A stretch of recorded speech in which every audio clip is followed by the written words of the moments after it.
നിനക്ക് മുൻപായി ചലിക്കുന്ന ഒരു കർത്താവുണ്ട്. അവൻ നിനക്ക് മുൻപായി കടന്നുപോയി. നിനക്കായി ചലിക്കുന്ന ഒരു യേശുവുണ്ട്.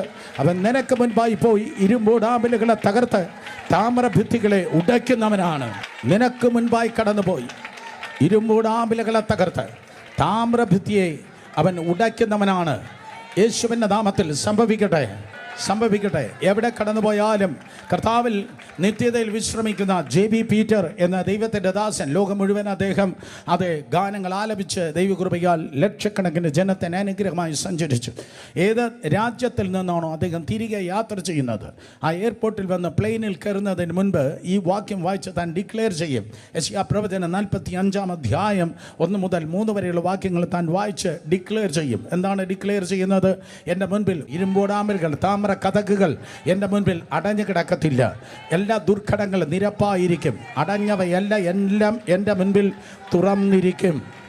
ഞാൻ നിങ്ങളോട് എൻകറേജ് ചെയ്യുന്നു, യേശുവിൻ്റെ നാമത്തിൽ എല്ലാ ദിവസവും പ്രഖ്യാപിക്കണം, ജയിലുകൾ എനിക്കുള്ളതല്ല, അടഞ്ഞ വാതിലുകൾ എനിക്കുള്ളതല്ല, അടഞ്ഞ ബുദ്ധി എൻ്റെ കുഞ്ഞുങ്ങൾക്കുള്ളതല്ല. ഒരിക്കൽ കൂടെ പറയാം, അടഞ്ഞ ബുദ്ധി എൻ്റെ മക്കൾക്കുള്ളതല്ല. തുറന്ന വാതിലുകൾ, തുറന്ന മണ്ഡലങ്ങളാണ് കർത്താവ് ഞങ്ങളെക്കുറിച്ച് ആഗ്രഹിക്കുന്നത്. കാരണം അവൻ കാരാഗ്രഹങ്ങളെ തകർക്കുന്നവനാണ്. യേശു കർത്താവ് അവൻ കാരാഗ്രഹങ്ങളെ തകർക്കുന്നവനാണ്.